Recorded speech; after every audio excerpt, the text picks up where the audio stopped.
2, 1.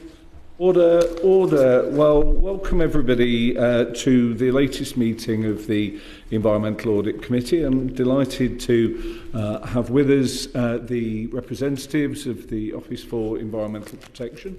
Dame Glenys, if I could just start with you and invite you to introduce yourself. You should need no introduction, but introduce yourself and ask your colleagues to do the same and explain what your role is within the organisation, and then we'll make a start.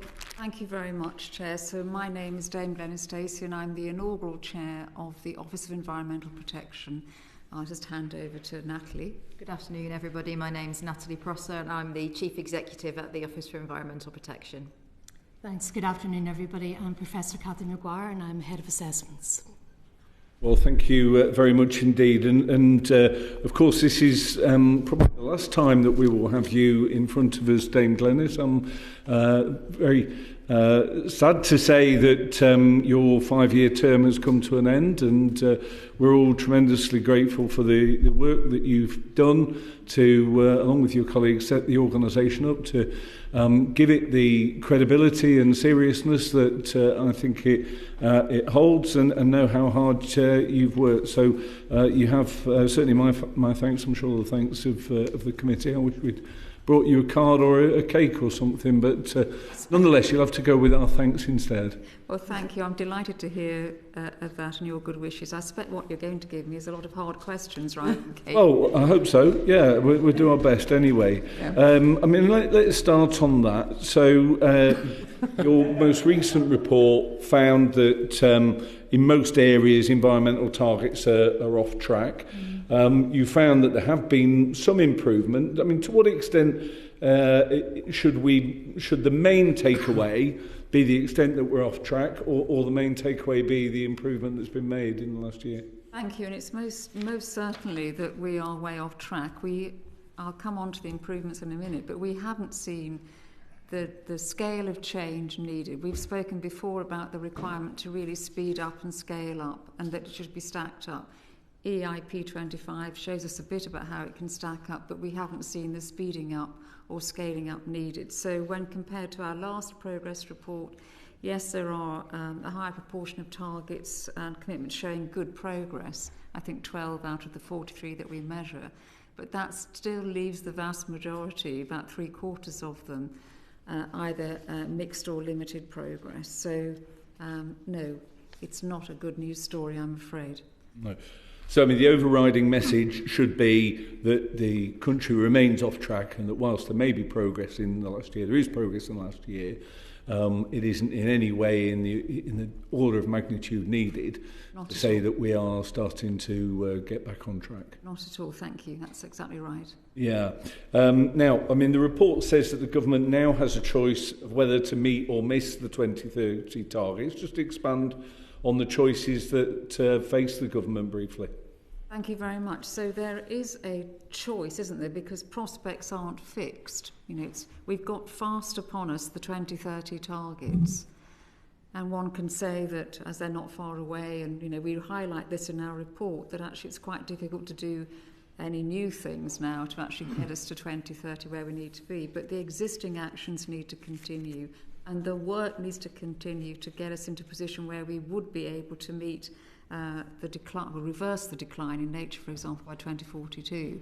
We say that it's a year of choice because we have, this government has been in power now for a little while, 2030 is coming, and we do argue that if the right actions are taken in the year ahead, there's still a prospect of hitting those 2030 targets, but not in a year's time if action doesn't occur. Yeah. So, yes, that's what we mean by this is a decision-making year. Yeah. So if we saw the same pace of change, same pace of progress in the next year, in a year's time, you wouldn't be telling us it was still within the government's grasp? No, my successor would be telling a yet sorrier tale, yes. Yeah, yeah. How much of your more positive assessment in terms of the progress that's been made would you say is down to policy developments, and how much is due to delivery? Thank you. So we try and weigh up both of those things, and of course the relative weight we give to them it varies depending on the issue or the goal area that we're looking at, actually, because sometimes, you know, good policy matters, sometimes the policy's there, but we need delivery. But Cathy, this is one where you could perhaps give some insight.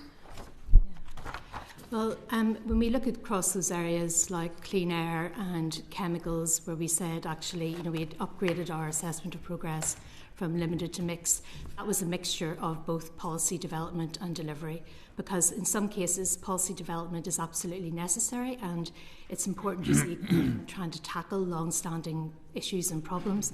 In other cases, it's about delivery. But if I could just say how we really assess progress, we look at whether policies and actions are comprehensive. Do they cover the most important issues? Are they credible? Is their delivery and implementation of high quality? And also, are they coherent? I mean, do they work well together? And it means we're always looking at policy development and delivery, but as Dame Glenys said, the relative weight depends on the area. So for areas like sustainable soil management, which we said is a significant gap and there really has been very limited progress, you know, policy development is absolutely necessary because there are clear gaps in the policy and regulatory framework that need to be addressed to make progress. But in other areas, it's really much more the laws. We've looked at this in terms of water and other protected sites, other areas.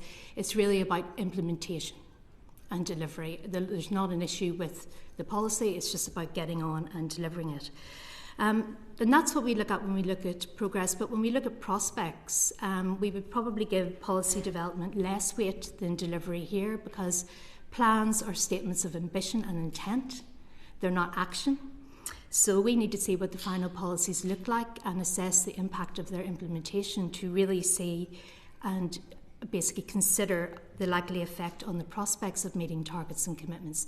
So again, the relative weight we give to things changes when we're looking at progress within the reporting year and looking ahead at prospects. And I mean, the government, as you say, hasn't shown yet that it's willing to take the magnitude of actions required in order to get on track, and people will make conclusions about the extent to which this is a priority of the government in comparison to others.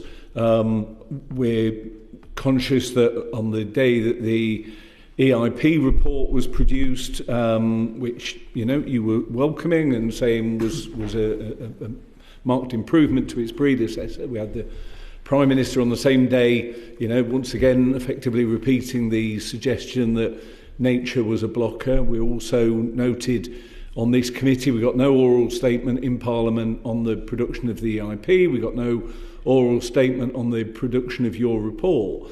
I mean, to what extent do you have a sense that this government is giving it the priority that it needs? And have you had any conversations that can give us confidence that this is a key priority? Thank you. So there are some contradictory messages, aren't there? So on the one hand, the new EIP 25, we're welcoming of it. It's a much better document than its predecessor. And of course, we are particularly pleased to see that a lot of the advice that we gave to government on how to construct that document and what to aim for has been taken on board. I'm very pleased that we've got those 10 goal areas and we've got the statutory targets that we have, for example. And of course, it's a cross-government document. It's not just DEFRA writing that in a back room. So there is if you like, on the record, a very clear cross-government commitment to what is now needed.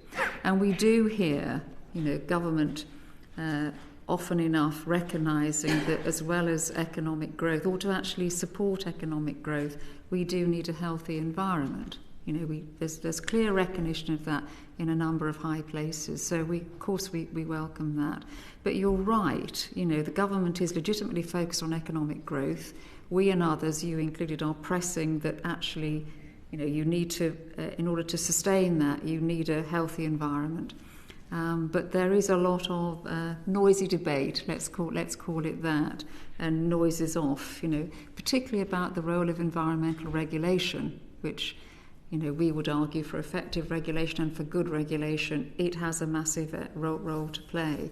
We would long sing the praises of good regulation. So I think it is regrettable when there are these mixed messages, if I may say, Chair, because you know from your experience that, you know, those in government, those in the civil service, we listen carefully and we take, you know, steer from the signals that we hear as to what is the flavour of debate in government at the moment. And so for us, the more is on message backing the revised EIP, the better. And I mean, in terms of, you mentioned noises off there, but I mean, in terms of the physical conversations that you've been having, are you getting a sense of the sort of the positive messages that you've reflected are being undermined by sort of specific actions or instructions that are going in a different direction? No, I wouldn't go that far myself. I don't know whether I've had experience of that. But I suppose I'm getting a little bit exacerbated. How can I put it politely? I do find it worrisome that we see so much watering down of ambition. Yeah. So, you know, if we look at some of the interim targets, for example, or the government's position on protected sites, you know, it needs to be stronger. And I keep saying it. Yeah. And on that question about there being no oral statement, I mean, the government are in Parliament making oral statements, urgent questions all the time on all kinds of matters. But when it comes to the environment, we very regularly see them making statements on climate change and on energy policy. Much more difficult, in fact, hard to remember than making a statement on nature. And as I say, we didn't get one on the OEP report. We didn't get one on the EIP. Do you have any communication with them about why they don't think that that's something they should be addressing Parliament with an oral statement on? So we wait with bated breath like you to see whether an oral statement is to be made. And you're right, the two big opportunities to promote nature have been missed very recently, haven't they? On the EIP report of ours, on progress report, and then about the new EIP itself. We are not consulted about whether or not an oral statement is made. That's a rather political in nature, isn't it? But obviously we welcome it when it does happen. But, you know, there's two opportunities missed, as I say. Yeah. OK, well, thank you. We'll come now to my colleague, Martin Rhodes. Thank you, Chair. What impact has the OEP's monitoring and reporting processes had on government's progress against its environmental targets? Thank you. That's an interesting question. And of course, we, as an organisation, are constantly seeking to see whether or not we have impact. Otherwise, what is the point? So we do think we have impact, although it's not the easiest thing to measure. So, for example, the way the new EIP is structured, I do think we can claim a fair bit of credit for the advice we gave over many months to government about how to do a decent EIP. And that is government's commitment to our environment for the next 25 years. So I would certainly say that we've had impact there. We have impact in specific areas as well that may not come to your attention. So, for example, the work we did on the lack of post-implementation review of legislation had a very big impact because DEFRA was one of the worst offenders. And so, you know, we saw a very rapid programme there to get those reviews done. So we can point to impact in a good number of areas. We track our recommendations as well, but some of those recommendations, you know, they're systemic in nature, and it's going to take more than a year to actually get to a decent position on them. And also, we've done independent research of our stakeholders, actually, because this annual report that we do is addressed to Parliament, and it's used by, well, I'm teaching my grandma to suck eggs here, but it's used by Parliament and parliamentarians extensively. And the research we've done, or have done, certainly 89% of our respondents thought our report was reliable assessment. Half say they use it in their own work, whether that's research or communications, and 81% say that they value our role. So the independent research we've done gives us some comfort. But of course, there's always more we can do and always more we would wish for. And you mentioned there recommendations. If you go back to the 23-24 report and think about those recommendations, are there areas where you would say the recommendations have been taken up and there's been improvements from that? Are there areas where you think recommendations are just being ignored, or where they've been sort of partly implemented, partly not, or done in a half-hearted way? And that's always the tricky territory, isn't it, where it's partly implemented and partly not. And some of our recommendations are, as I've said, extremely generic. Get nature-friendly farming right. Well, there's some effort, but there's a lot more to be done. So it is often a mixed picture. But Cathy, you might want to be more specific here. Yes, so we do track progress with our recommendations, and in our last 2 progress reports we have systematically went back at the recommendations and did our own assessment of what progress we think has been made over that past year. Now, we do that with the recognition that quite often in our recommendations we're not the only ones saying this, and there are a lot of other factors at play as to why things happen and why they don't. But actually this year, one thing that happened that was very useful was the government published its formal response to our report in time for us to take it into account. So that meant we were able to see whether they accepted, partially accepted or rejected our recommendations, and what actions they had said had been taken in place to either implement or not, or maybe why they hadn't acted because it was dependent on the EIP 25 or other policy developments or pending decisions.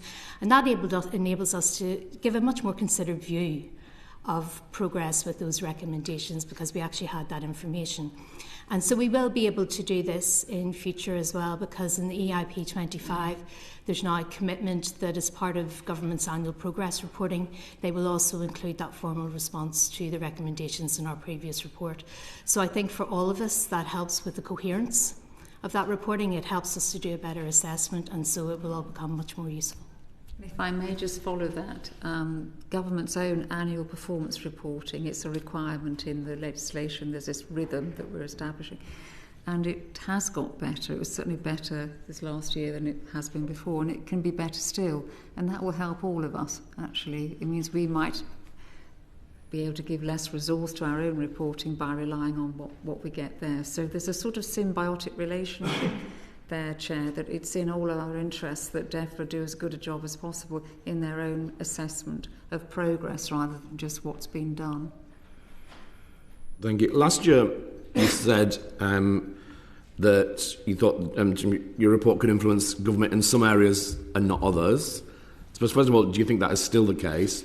But also, have you any thoughts about which areas you're more able to influence? Is it particular areas of policy, or is it particular types of policy where in terms of different types of change you might want on types of recommendations, or is it to do with the policy area?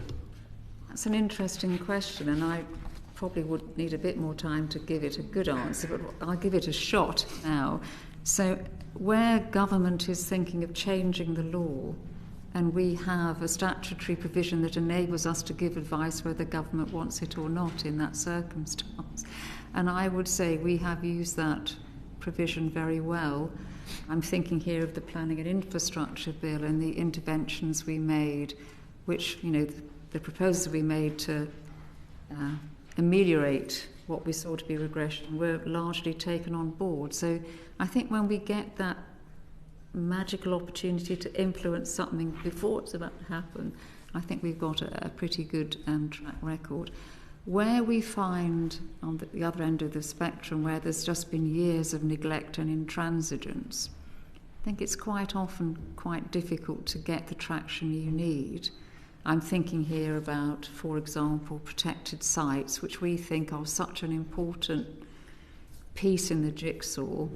And, we did, I think, an excellent report on protected sites last year. And, it's disappointing to see that, in the new EIP, the commitment to protected sites is no better and actually has been, in my view, watered down. So sometimes you do have to persist, I think. A lesson I've learned that, although you might be repeating something, you're saying it to the current Secretary of State or the current person responsible for decision making.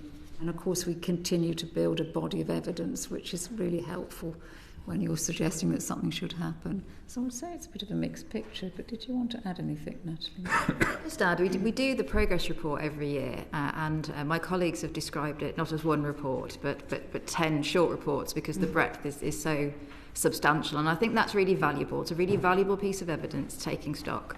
and it has variable degrees of impact. But what we try to do at the OEP is we try and grapple with the substantial environmental issues that face us. And we don't just tackle them through our progress report, though that's a very important component. We look at all the things that we can do. So, for example, on protected sites, we've done a very thorough analysis of how the laws are working. In the water environment, we've run 2 investigations, we've done an implementation review, and we've also provided evidential input into the Cunliffe review. So what we try and do is look at these key environmental issues and develop a programme of work using different parts of our toolkit to try and advance them. And that does allow us to get traction and move the dial on some of those issues. Not all of them, but some of them. But the progress report, I think, is such a critical anchor point for every year. And the breadth of it covers a whole range of issues that we might not be able to tackle using some of our other functions. And so we gradually make progress in some areas by doing that. Might be worth just noting as well that we have also made progress through investigations. That's a rather hard-edged tool, but in a couple of significant areas, for example, the permitting of combined sewage overflows, we've certainly made a material difference by taking a formal investigatory and proceedings approach. Thank you. So, in essence, then, in terms of where you found it easier is where you final point about investigation, but other than that, it's about whether it's more a dynamic policy area, whether there's things changing, and therefore you can get more easily involved to where things are more entrenched. It's where we've got leverage, basically. Yep. So we've certainly got leverage in investigations, and when we get to decision-making notices, and we're having all of the time in that having discussions with the other side, if you like, about what is required to bring this into compliance. And I think we've made very significant progress in a number of areas there. So we've got leverage there. Then, of course, when legislation is changing, we've got alert parliamentarians such as yourselves, and we've got the debates that happen as a bill progresses. So again, we've got this opportunity, haven't we, to get on the record how we see things. And finally, and to yourself, Glenys, as you're prepared to leave the OAP, what would your reflections be on what you think your biggest successes have been in the time you've been there, and where do you feel there's still more work to do?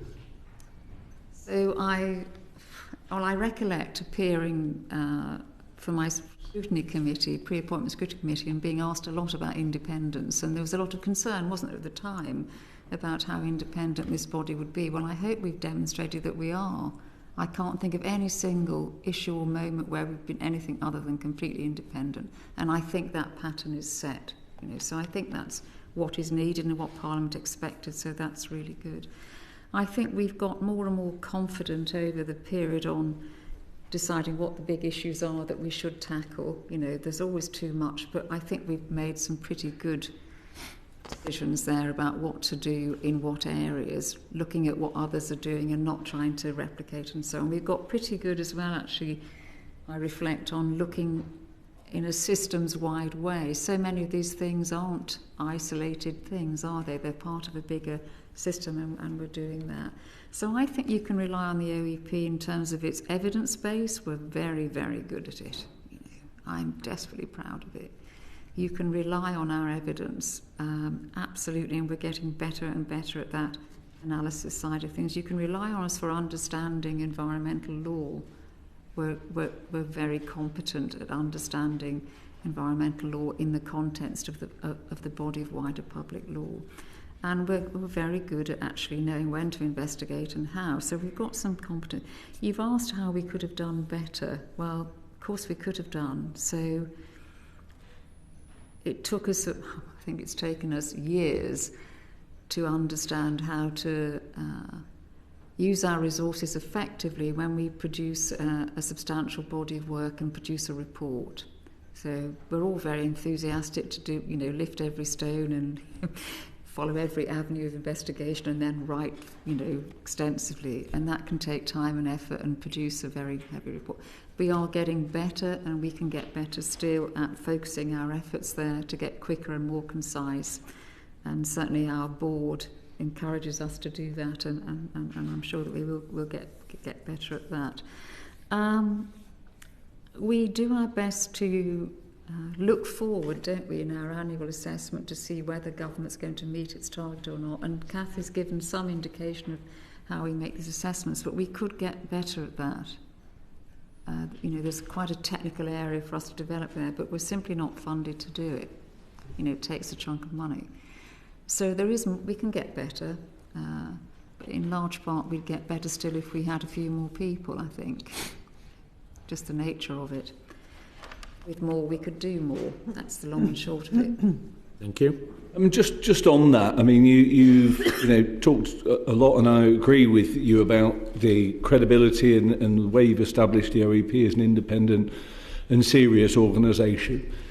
Do you think it would be fair to say that the OEP maybe hasn't quite got the profile it could have? I mean, I think if you think of an OEP report and you put that in the context of the OBR reporting on the economy, and how sort of significant criticism of the government's economy by the OBR would be if it was sort of compared to the OEP report.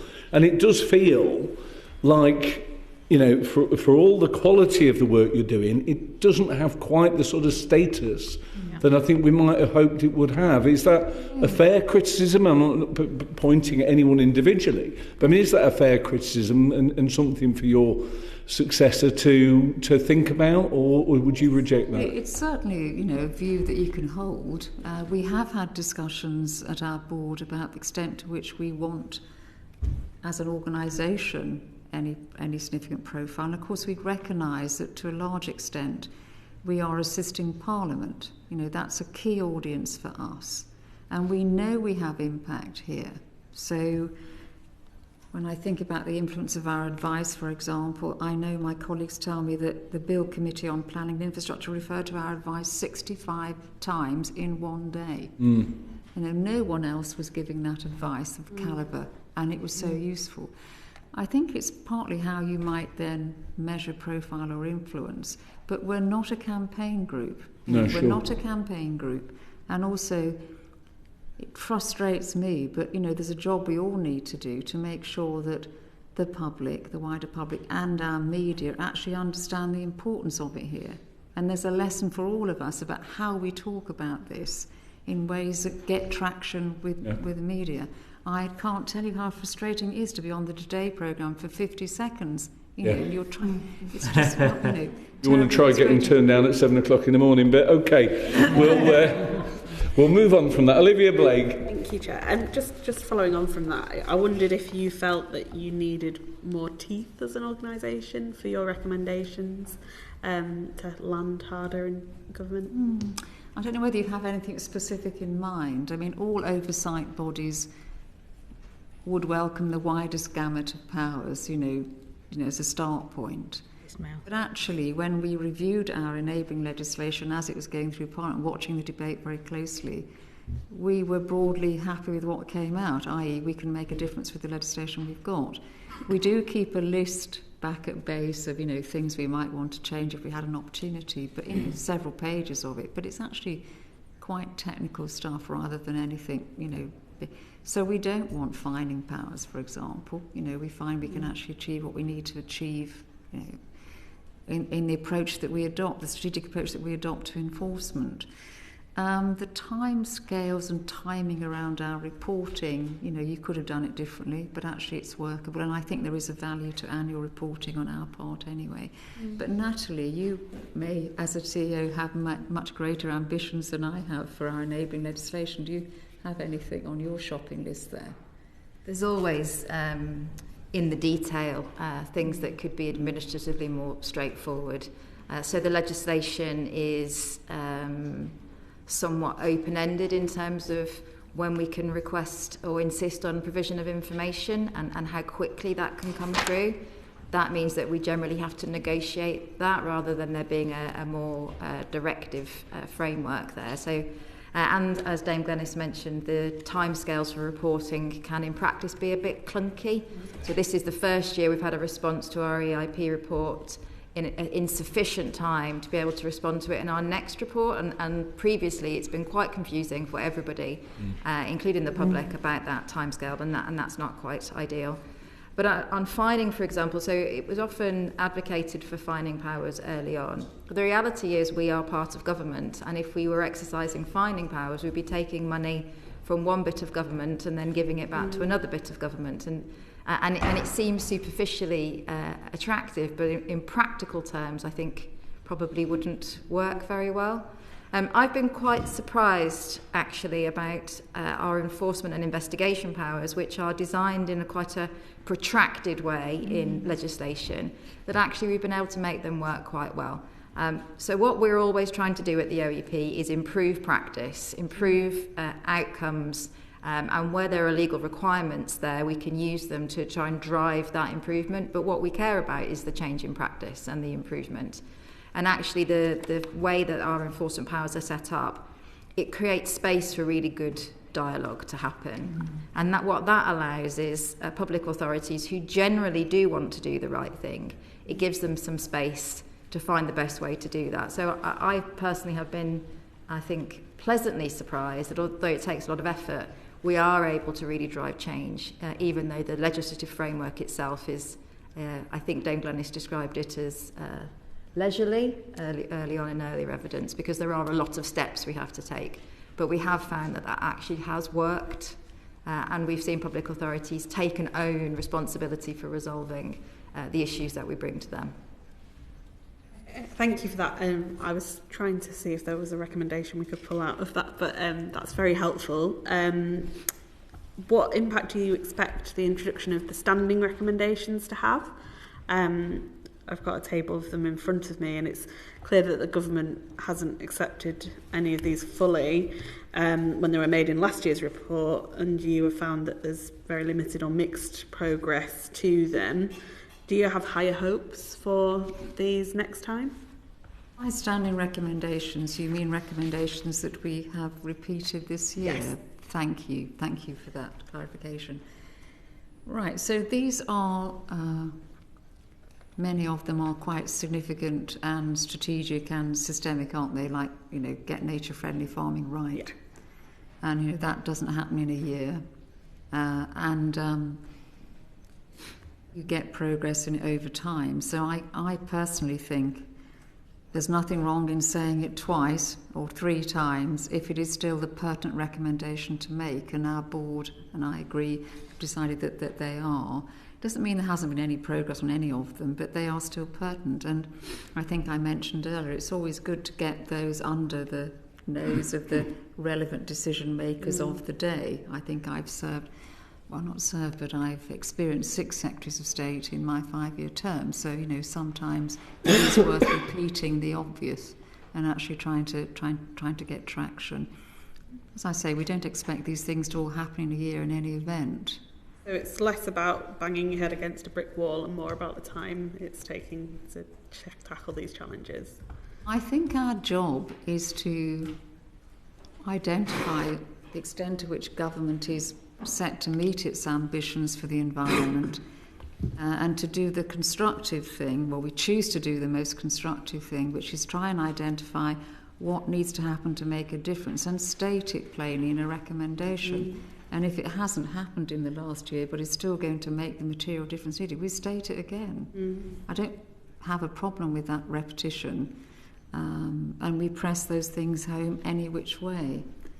And do you have a priority for any order in which these recommendations should be taken? So you mentioned farming, but there's protected sites in there, marine environment, all these other ones that have been repeated. So yes, there are a number of things that and you will help me here, but if government does them, they'll make a very material difference. So one is, yes, get nature-friendly farming right. Another one is to regulate effectively, and there are so many opportunities now to do that. I would really hope that would happen. Another one is to appropriately fund. I mean, when we're looking at, it's a lesson from the last 5 years for me, that when we look at the way things are funded and we see more funding needed, we're talking about orders of magnitude, not an extra 10% or something. Actually fund things properly. The other thing is to, 2 more things, make plain, and they're getting better at it, who is responsible for doing what, plan the delivery, and we've seen a bit of that now in the year back. And then lastly, just garner, the efforts of everyone. I mean, there are a lot of other organisations and industry that can make a material difference if you can garner that support. And those are all pretty kind of cross-cutting, but if they were each done to a reasonable extent, we'd be in a much happier place. Thank you, that's very helpful, Chair. Thank you very much, Ross Savage. Thank you, Chair, and welcome. Thank you very much. Lovely to see you again, Dame Glenys. Thank you. So my questions relate to a couple of areas that I feel very passionate about, ocean governance and land use. Right. So the committee's report on ocean governance noted the importance of spatial planning. And I'd like to ask, how effective do you think the government's marine spatial prioritisation programme is going to be in achieving those goals? Thank you, and I should declare that you're my local MP. It's very good to see you here on this committee. Thank you. So you have expressed your own concerns here, and we agree with you. Yes, we are concerned. So we've highlighted, I think, that marine plans are a key component of the UK's policy framework, but the overarching MPS is just outdated and I think deemed unfit for purpose by this committee. So, of course, we're concerned. I think government needs to better understand demands and pressures on the marine environment and really start taking it more seriously. Yeah. Thank you. Have you had any clarity from the government on the timeline for the marine spatial prioritisation programme? Cathy or Natalie, do we have anything good to report? No, we do not. Natalie, yeah, shaking her head on that. So, okay, well, thank you. And obviously, we're also seeing delays with the land use framework. Yes. Yes. How interconnected do you see those challenges as being between use of space, use of land in those two different contexts of marine and relatively dry land? Are there maybe cross-cutting issues and lessons that can be transferred from one of those domains to the other? Good question, and I'll need to join in a minute, but we've long called for government to produce the mechanisms for reconciling competing demands on land and sea. And in both land and sea, those demands are notably increasing, aren't they? So at sea, we've got, a real requirement now in terms of government's energy strategy to exploit offshore wind. And then on land, planning and infrastructure bill and the government's desire to build eye-watering numbers of housing, which I accept that.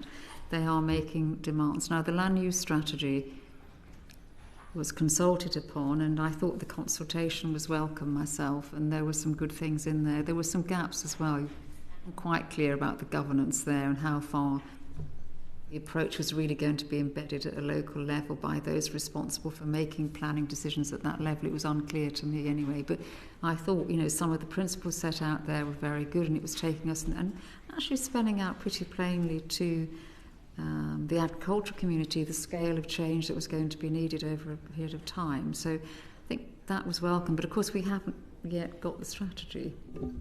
But Natalie, you had a little chance to think about the synergies between land and sea. I mean, one of the issues that I'm sort of raising is governance.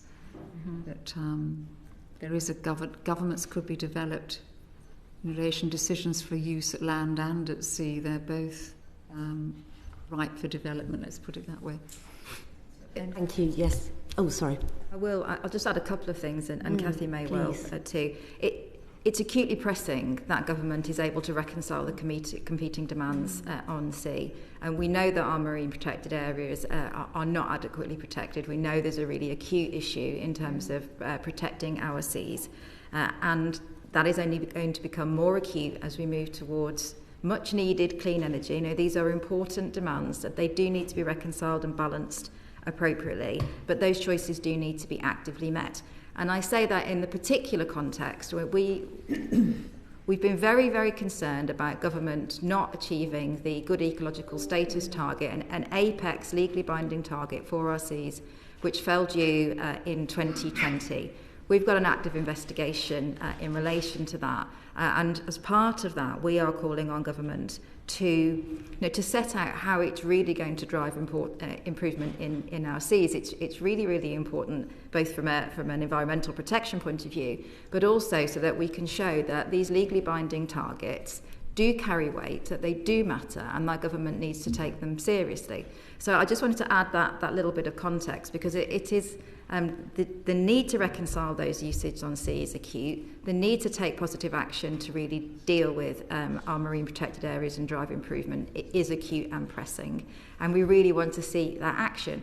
Now, of course, there are lessons to be learned about reconciling use on land as well as sea, and I'm going to pass over to my colleague Cathy, because having that land use framework and being able to use it effectively is a key component of so many environmental initiatives. If we can get that right, it could really drive improvement across many different areas. But Cathy, please. I mean, the similarity in the areas is really, they require a consideration of the interlinkages, the synergies and trade-offs between different actions and policies. And so this year in the progress report, we looked at that a bit in terms of land use. And we looked at basically policy coherence, because that really brings that to the fore. It becomes really fundamental here. So we looked across a few areas like nature, food, climate, nature markets, planning and devolution. And it really highlighted the need for a lot of policies which are in place, but also ones that are in development, to be able to work together. And it is quite a lot. It's the EIP 25, the farming roadmap, the food strategy, the land use framework, the circular economy growth plan, a UK marine strategy, alongside things like significant planning and water sector reform. All of these things need to be able to work together coherently, because they're trying to achieve the same outcomes, and that's really no easy task. So one of the things that we highlighted was the role of the Environmental Principles Policy Statement and duty in doing that in policy development. So you're trying to consider the same things as well, but also things like revision of the Green Book to try and do that upstream policy coherence when doing policy development. But then you have the aspect of spatial prioritisation here, and here things like the land use framework are going to be incredibly important, including how they interact with things like the local nature recovery strategies. And then also in decision-making frameworks, so that things like the National Planning Policy Framework, they provide that detail at that strategic level, which should help try minimise trade-offs and conflicts at local level as well. So there's a lot of different dimensions at play here. It's not an easy task for government. I mean, I think everybody can acknowledge that. But there are tools and mechanisms already in place that, if they're robust, applied effectively, could really help with this. Thank you. May I ask a supplementary question, please, Chair? Briefly, yes, sure. Dame Glenys, we have a mutual friend in Dame Fiona Reynolds, and she and I have been talking a lot about land use, and particularly she's advocating for the principle of multi-purposing land. Yes. How can we get more bang for the buck in the way that we use land?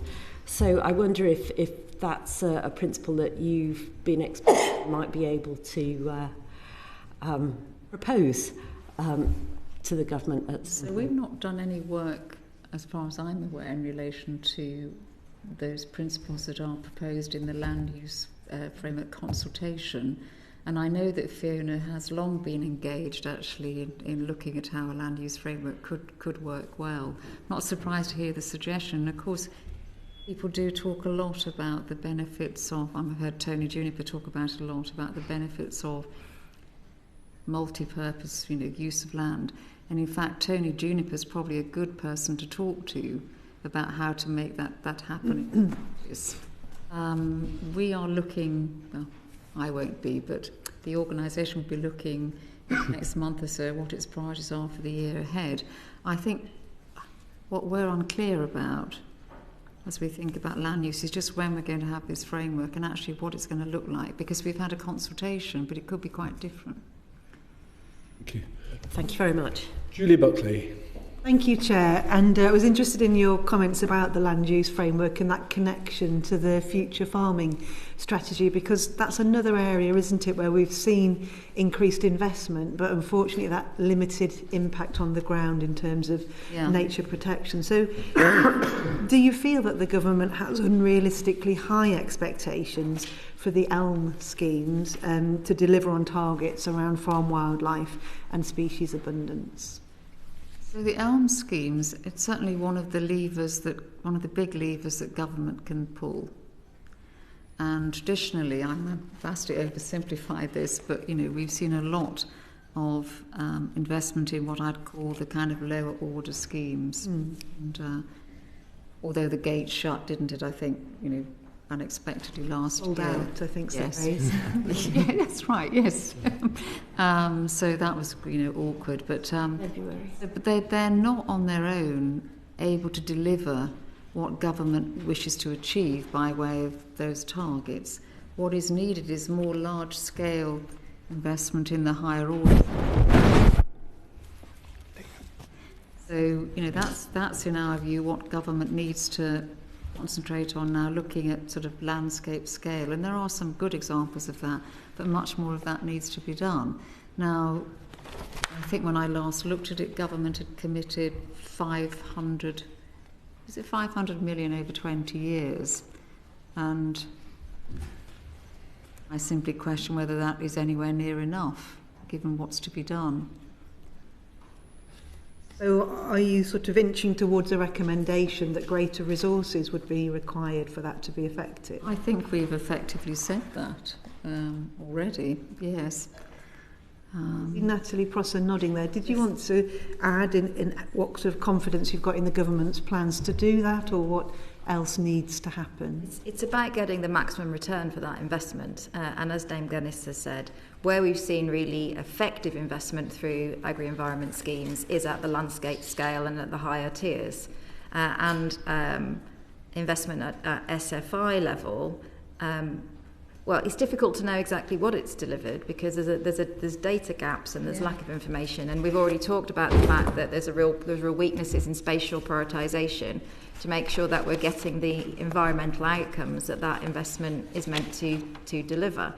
Now, if that money could be spent in a way that's more targeted at those higher tiers and at the landscape scale, that is a very substantial lever that government can pull to drive nature's recovery.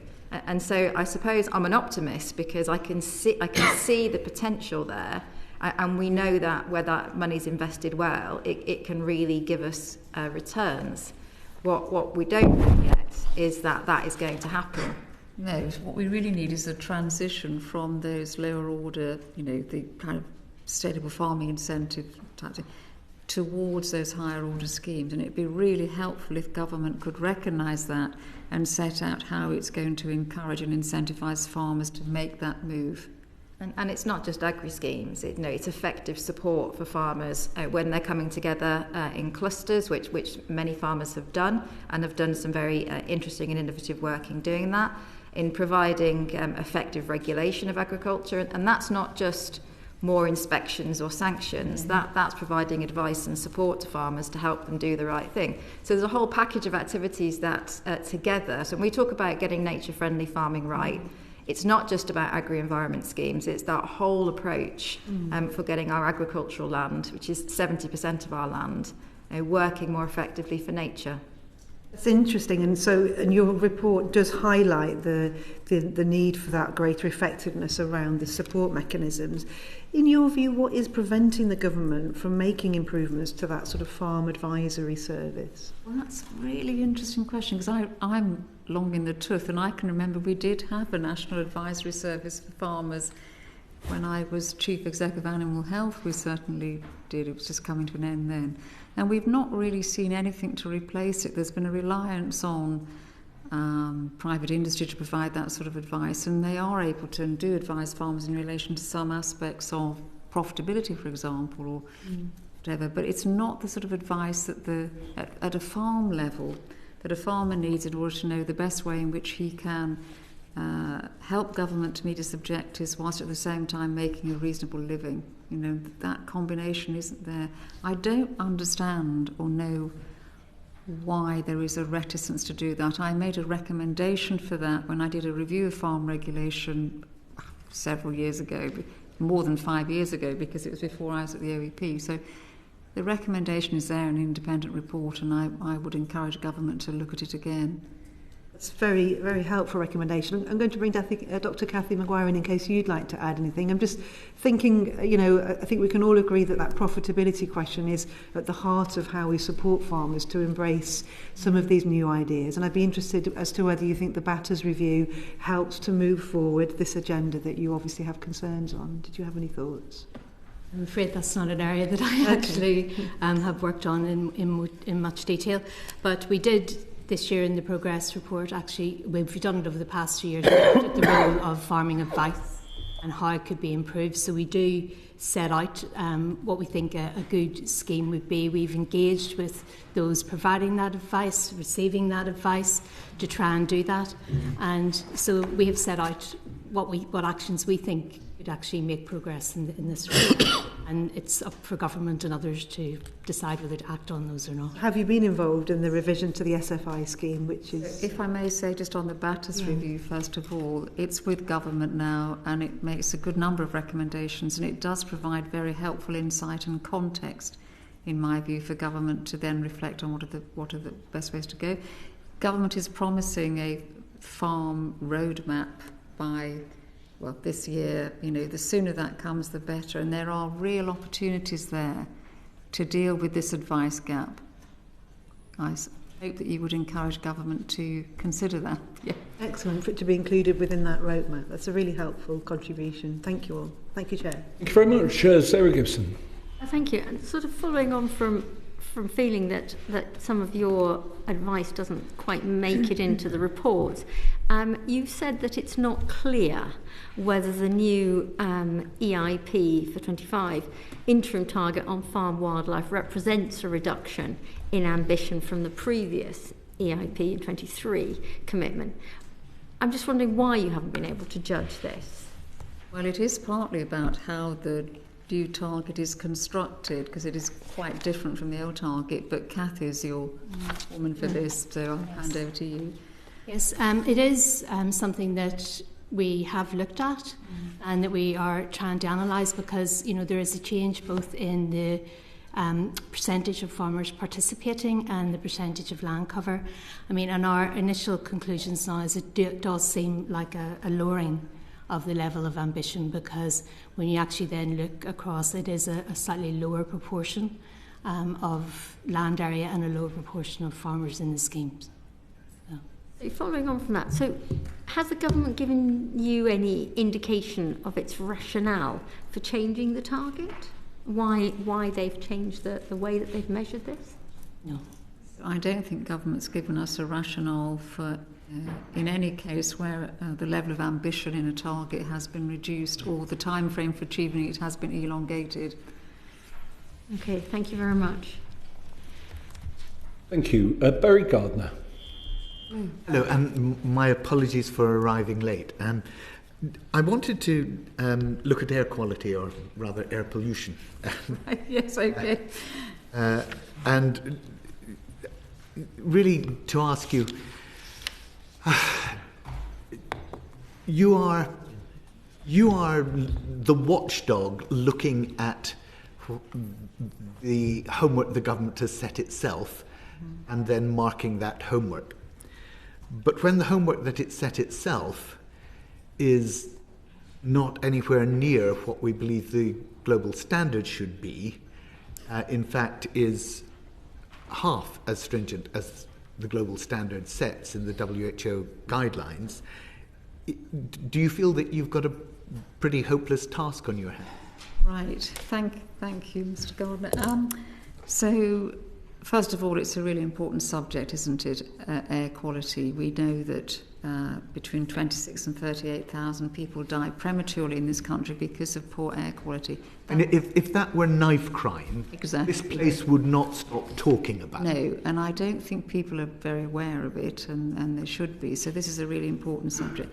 Secondly, we gave advice to government at the time that the statutory targets were set. It was very early days for us, actually. I think we might have still been an interim body. And I remember we gave firm written advice and also spoke with the then Secretary of State. And generally, we welcomed the targets that were proposed for the EIP as being suitably ambitious, but we did not do that in relation to air quality.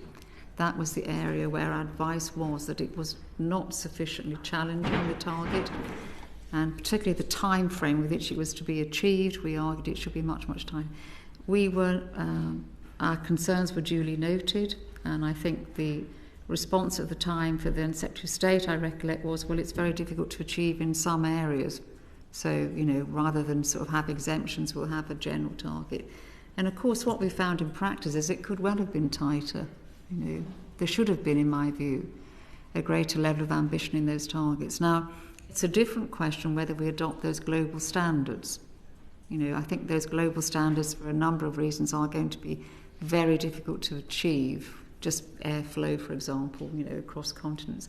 So I think that's quite a technical question, and we, as far as I know, have not put our backs entirely behind adopting the global standards, but we have asked government to consider it, rather than a complete view. That's one of the things that I wanted to explore with you, because my view on this is, as you say, it's a very tall order to achieve, and certainly to achieve it instantaneously.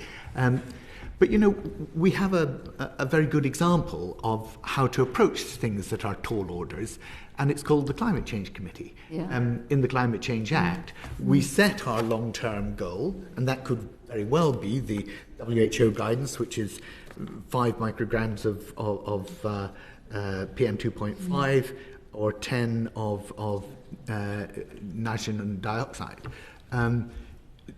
We are looking at double that, and we're saying, and we're probably not going to achieve it by 2040. Wouldn't it be better to actually have the WHO targets as our long-term goal, and then actually work out in phases how we could go about achieving that? And is that something that you have considered or talked through with ministers about how they might implement something like that? So I haven't had that conversation. I'm not sure that we have at working level either. We have alerted ministers of the fact that they're not ambitious enough in relation to air quality, and that they should consider those global standards. While we recognise there is a huge difficulty in achieving it, what we need now is for government to lift its level of ambition, most certainly. Well, there was a slowing down last year. In its achieving even its own pathetic standards. And is that as a result of the loss of the air quality grant scheme? What other factors do you believe were brought to bear in that? Natalie, would you like to have a stab at that? Well, of course we have to hold government to account to what it has itself committed to, regardless of our view that it could be more ambitious. I know it's a core part of our job. And with air quality, as against the standards government has set, I think we would say that there has been a mixed picture. And I can dig into that a little bit, and Cathy will have more detail. So we have seen actions taken that we think are impactful. The 2030 phase-out date for the sale of combustion vehicles was reinstated. That's very welcome. Levels of funding for active travel schemes, that makes a difference as well. And you'll know from our previous appearances that we had been very concerned about a revocation of the National Air Pollution Control Programme. Now, government has taken some steps to fill that governance gap. It's not as robust as what was there before, but those actions have been taken.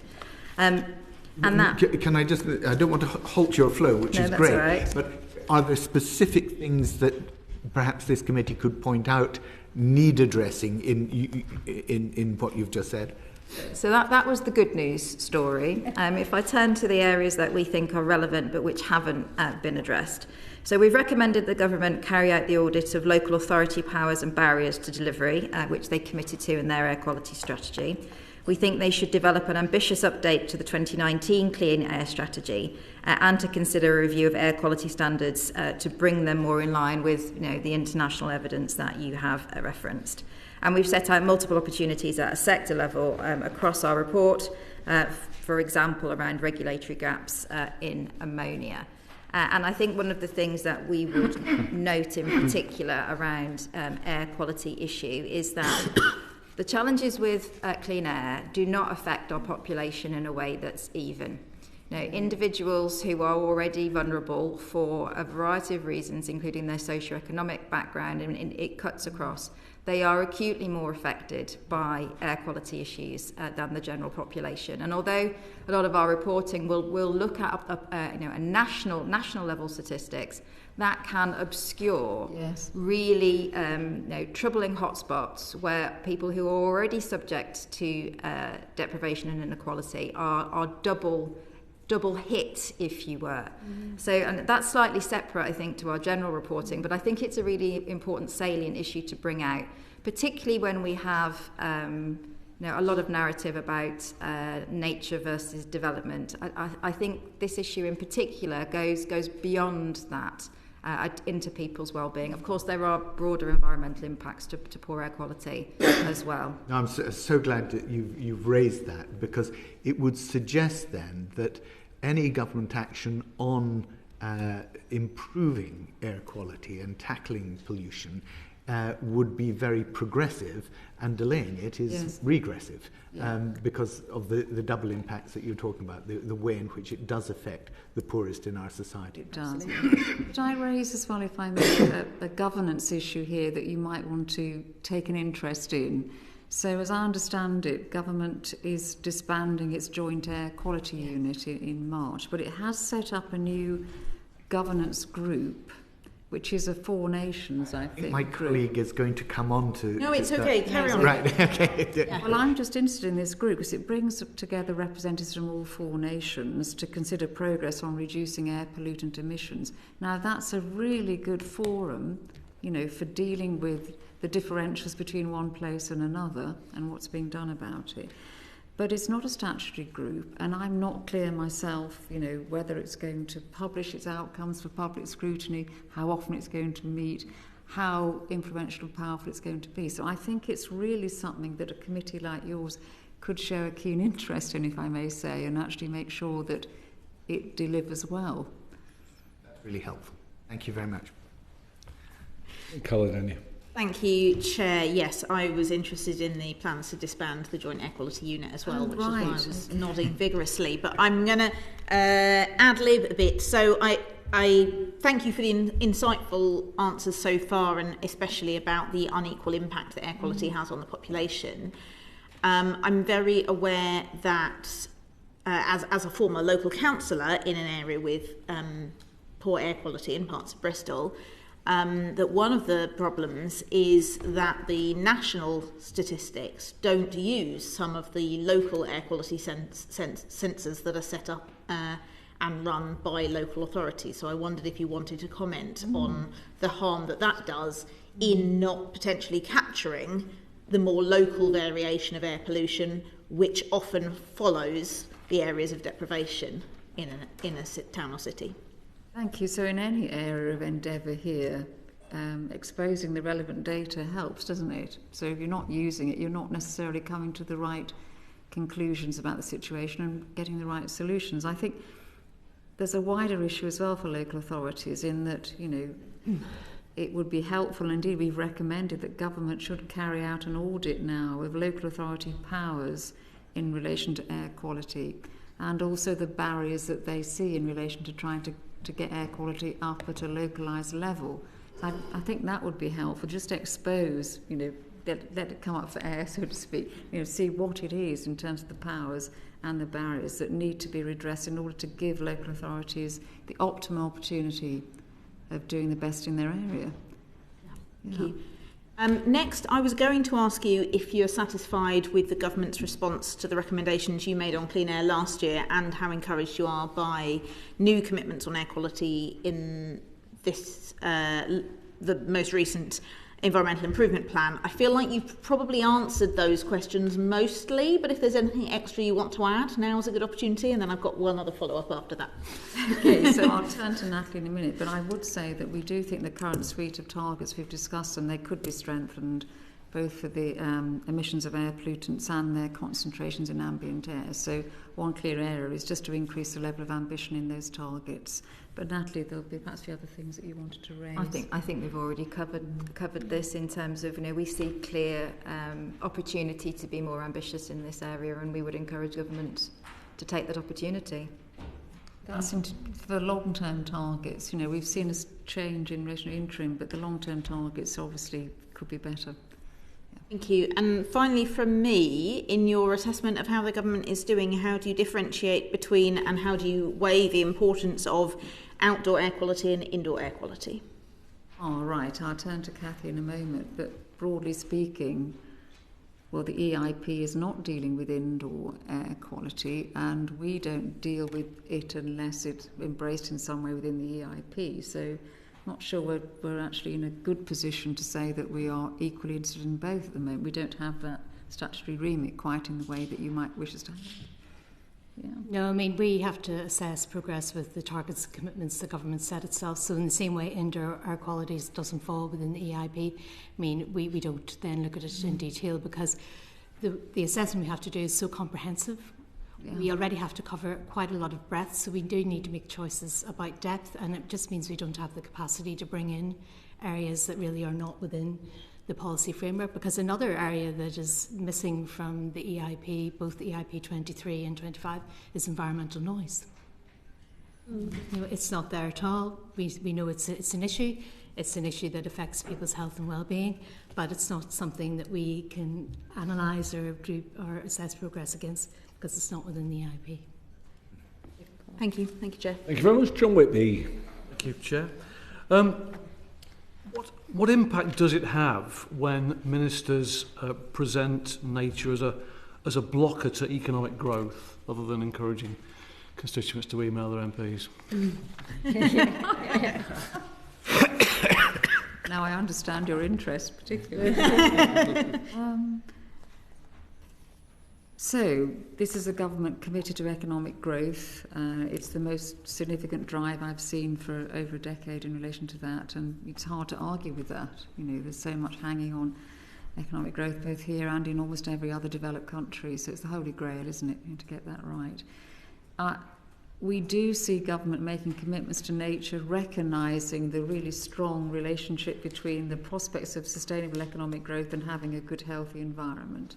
We've seen that said and recorded enough times, and it is true, unless we've got a really healthy natural environment, we are not going to be a prosperous nation over time, we're not going to be healthy, and we're not going to be happy. But yes, it's been a very active debate, hasn't it? And there have been what I might call noises off, or, the regrettable sort of reliance on exasperation expressed around, whatever it is, greater crested newts or whatever.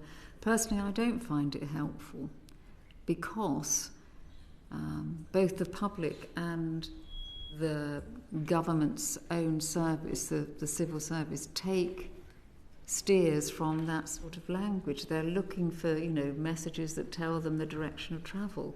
And I, personally don't find it helpful to have these signals pointing in different directions when actually there is a united way of travel that we can get economic growth and a natural environment that will support it over time. So that's my own personal view, I should say, rather than the OEP's view. It's my personal view. Does inconsistent messaging affect markets, nature markets?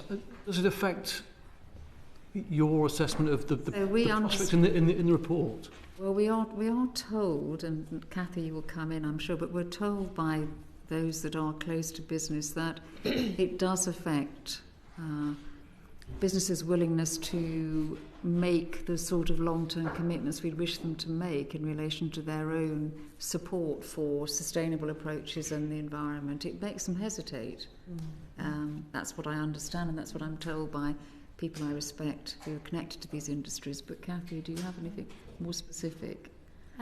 Well, in the work we did on nature markets, it involved engagement with stakeholders, and obviously confidence in nature markets is a really important thing. And, we've looked at elements like how to improve governance and stuff, but also, I think the context and in which you are, and what you're hearing and stuff will affect your judgment. But in terms of how we bring this in our assessments, we know that we do these assessments within a certain political, economic context, all of that, but we don't actually really take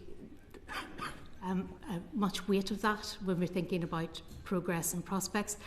Actually, one way I could sum it up, and it was when we were down in the shop at lunchtime in the House of Commons shop of the suffragettes. Well, deeds, not words.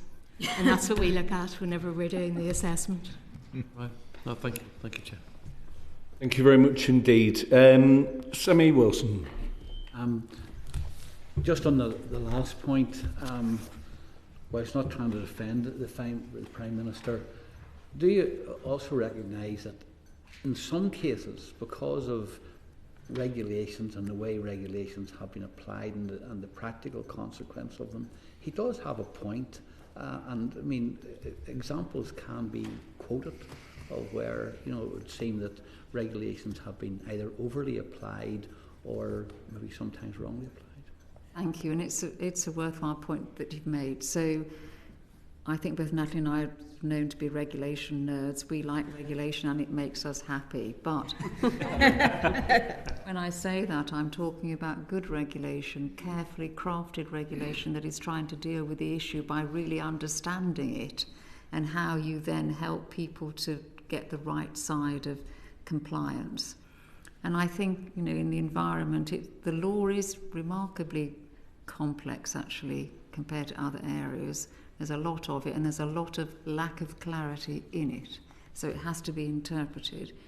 So we know that public law is pretty difficult, but environmental law as a subset of public law is in the really, really, really difficult category. And there's a lot of it, maybe 30,000 instruments or something. So, you've got a complex area trying to interpret it. A lot of this isn't necessarily, though, about the law, it's about how it's been delivered. And our argument is for effective regulation, good regulation, and the whole gamut of regulation, which includes not just the hard-edged rules that you must comply, but right through to incentives to comply, advice, and so on. And it may be that we haven't got that balance right. I do think that we've been a bit on the back foot until of late, because we've, of course, been regulating as part of the European community. And, we now have this responsibility of regulating for ourselves. Now, it's a great, great opportunity. But, we've got to build our regulatory muscle pretty darn quick as a country in order to do that well. So I find with governments of any persuasion, rarely a government runs its term without criticising regulation, but at the same time, ministers do discover that when it comes to making a difference, regulation can do it, and do it quickly if it's done well. And so I advocate regulation, but good, effective regulation, as simple as possible, and using the whole gamut, not just a set of complex rules. That's not the way to change behaviour. It's not. I turn to the planning and infrastructure. In your report, you made a number of comments. Initially, you took the approach, the strategic approach was commendable and if well implemented, beneficial, though concluded then that practice it could reduce the level of environmental protection.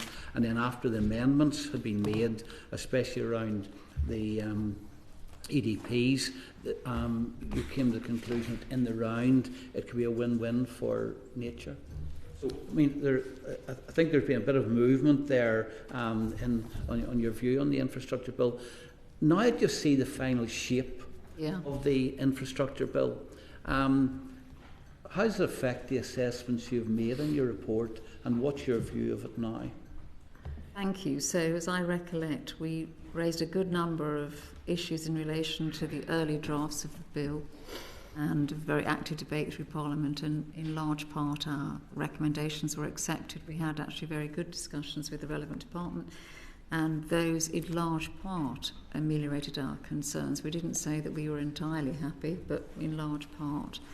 Now that it is on the statute books, I think the issue, the risks really are around implementation. It's a classic piece of legislation where it's all in the doing.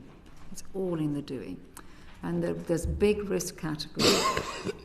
So, for example, in relation to the funding and the funding arrangements, who is going to hold that money and how is it to be distributed, who makes those decisions and how well it is funded and how it is done. I think there are very big risk areas there. There's also risk in terms of the implementation arrangements and the role of Natural England. So Natural England often get a bad press, don't they? But they do have the knowledge to be able to make this work, but they need the freedom to operate in order to be able to do it. And if I was a committee here, I'd be very interested over time in how that works out, and to be hearing from them whether they're able to give of their best in their implementation of it. So there are a number of very significant risk areas, and I know that as I move on, the OEP's interest in the implementation of this legislation is not going to go away. It is so significant for the environment. I think I would predict that the OEP will be right on top of it, but Natalie, you might want to say a bit more. We responded to amendments to the bill which did address the specific concerns, most of the specific concerns. We also said that we identified very significant risks in implementing Part 3 of the Planning and Infrastructure Act, and our concern hasn't gone away. And our degree of concern is of a level that we are at the moment working through programming what our activity will be to monitor the implementation of Part 3, and that work's in progress, but I'm expecting we'll conclude that within the next few months as we set our next business plan. And Dame Glenys has already outlined some of the material risks. This is novel legislation, and although our understanding is that the early EDPs are in areas like nutrient neutrality, where there has been reasonably good experience of strategic mitigation, the Act permits a much broader range of implementation. So government's committed to make a statement to Parliament on its initial learnings from those EDPs once the first ones have been made, and once Parliament has seen that statement, further EDPs will be made. I would suggest you would want to have a significant interest in that statement. We will certainly have a significant interest in that statement. The bill itself, as legislation often, the Act, often is, it's a blank sheet of paper. How it's used will matter materially. But let's not forget that the purpose of the Planning and Infrastructure Act is to enable development. Now, if Part 3 works effectively, then the impacts of that development may be offset. But so much will turn on how that's done. And at OEP, we have looked at the implementation over time of a number of major pieces of environmental law. Consistently, we find poor implementation issues, and consistently we find drift over time from the original intent to practice, and that can happen over 10, 15, 20-year period. There's a real risk that could happen with the Planning and Infrastructure Act. So our interest will remain significant, and I'm sure this committee will have an ongoing interest as well. And part of our interest will be that as the new system is rolled out, where we identify material risks for the implementation to not deliver the win-win for nature that the policy underpinning has committed to, that we can identify and make that plain to everyone who with an interest at an early enough point of implementation to course correct should those risks start to manifest. So you've identified the risks, in terms of new legislation, blank sheet, the width, etc. And it's one of the themes we have had in a number of presentations we've had recently, that implementation and monitoring of. There's no point in passing laws and then you don't pay any heed to implement the implementation or the monitoring of them. How do you plan to monitor and report on the implementation of the Act? So this Act is going to be implemented, isn't it? It's not one of those that's going to sit on the statute books, because it does need to be implemented in order for government to meet its housing objectives. So we will see implementation in practice, which is helpful. We will be looking, for example, on the application of the significant improvement test. So it's pretty clear to us that to show significant improvement, you're going to have to demonstrate that the impacts of development are materially outweighed, by the positive effects of the remedial actions taken. There's some discretion in there and interpretation, and it may well get to court, but we'll be targeting the application, for example, of the significant improvement test to see how it's been applied in practice. We'll have to make some judgments about the quality, the comprehensiveness and the effectiveness of those early EDPs, the first one being on nutrients. Now, as it happens, because of other work we've been doing, we know a fair amount about nutrients. So we'll be in a good position, I think, to evaluate it. So we'll be looking at specific pinch points that we know, resourcing, where's the money come and gone. We'll be looking at material tests, the certificate improvement test being one. I'll be looking at the overall quality of those early plans so that we can report to them, I would guess, although I'm leaving on Saturday, so I'm not sure I can dictate this, but that's what I would do if I was chairing. Yeah.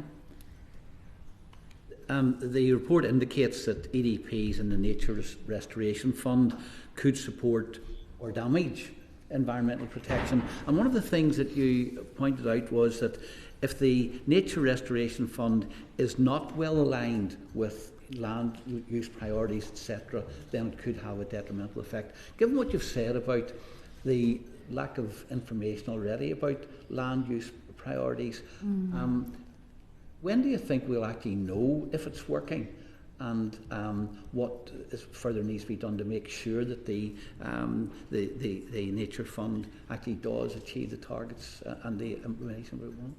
That's another very pertinent question, and we can't be clear, but we know of the real priority here. Government has this as a priority to get this housing built, so I don't think we'll be waiting that long. Difficult to put a time frame on, but we'll know well within, I'd say, a couple of years, wouldn't we, Cathy, if this was going off the rails? Yes, well, I think because, as you said, the implementation of this will happen very quickly, and we would expect initial lessons really to be appearing sooner rather than later. So, as I said, we would be keeping a very strong watching brief on this area in the areas that Dame Glenys and Natalie have indicated.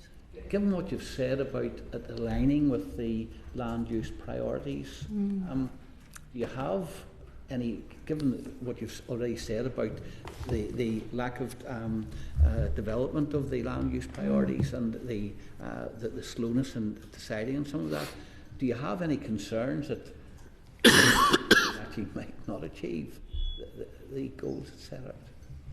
What we try and do at the OEP, because we, like all public authorities, we've got scarce resources and we have to choose quite carefully. I think you should take as a signal from us that we think the risks here are of a level of materiality that we are already deciding now to invest in that programme of activity. And we've been quite transparent about our concerns around the risks. So yes, we are concerned. But the legislation as it's drafted, it has the potential to do some good things. The potential is there. But there are many hurdles to clear for that system to be working effectively and in an appropriate balance. And for some EDPs, the assessment as to whether they have materially outweighed the damage that they're offsetting, we are not going to know for potentially up to a decade. And it would be very, very regrettable to be sitting here in 10 years' time and looking backwards at a system that hasn't worked, which is why we think our attention now will make it more likely that it will be successful and deliver a win-win for nature and growth. Can I say as well, I think I spoke earlier about our learning as an organisation to make sure we report in a timely way, and not sort of something years on and 200 pages, but we've kind of missed the boat. We're getting better, and this is a classic example of that, where we could do a piece of work on the significant improvement test, for example, in the early days. So there are opportunities here for timely oversight by the OEP, and we'll be looking, I'm sure you will be looking for those, rather than something 3 years hence that says 68 things have gone wrong. We really want to get in there early on the matters of significance, and one of them is the application of the certificate improvement test. Well, thank you very much. I think we're probably about to go to votes, but we'll try and give my colleague an opportunity to start and maybe come back to you if we need to. So, Chris Inchliff. Thank you, Chair. I just want to draw the discussion to a couple of other areas causing concern in the environmental sector. So we have the Fingleton Review on nuclear regulation, which, as I'm sure you'll know, recommendation 11 calls for changes to habitat regulations, including removing the requirement for like compensation. Recommendation 12 calls for nuclear developers to be allowed to comply with the regulations simply by paying a fixed sum, which would be used by Natural England for nature somewhere else. And the Prime Minister has mooted applying this proposal wider elsewhere, and I think that's me out of time. Well, you started well. You've given a preview of the question that's going to be asked. So I'm afraid votes are coming, so we will now have to suspend this sitting and return in a few moments' time. But order, this sitting.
Okay, well, welcome back, everybody. My colleague Chris Hinchliffe was just outlining his question, so we'll just go back. If you could just repeat the question, please, Chris. Thank you, Chair. As I was saying, we have the Fingleton Review on Nuclear Regulation with proposals in relation to the habitats regulations, which it certainly seems to me reopens some of the major debates in relation to paying to offset damage to nature that happened during the discussions around the Planning and Infrastructure Bill as was. And we also now have the new draft of the National Planning Policy Framework under consultation, which includes policies that will make it harder for local authorities to set higher biodiversity net gain targets, that will block local authorities from net zero ambitions like zero carbon housing standards, and specifically removes surface water flooding from the sequential test designed to drive development away from the areas of high flood risk, despite surface water flood risk as being a specific risk rising due to climate change. So my question was whether the OEP have an assessment of the impact of these proposals. Are you able to assess these within your remit? Have you undertaken an assessment? Thank you. So, Chair, we did get the gist of that before you broke to vote. I'm very grateful you had the break to vote, because it was a chance to collect our thoughts on what is quite a technical and complex number of questions. But I'm now going to turn to my colleagues, because they've been doing the thinking and the collecting. So, Natalie. So firstly, on the MPPF consultation, I jumped to the end, we will be responding to that consultation, so please do look out for what we've got to say about that.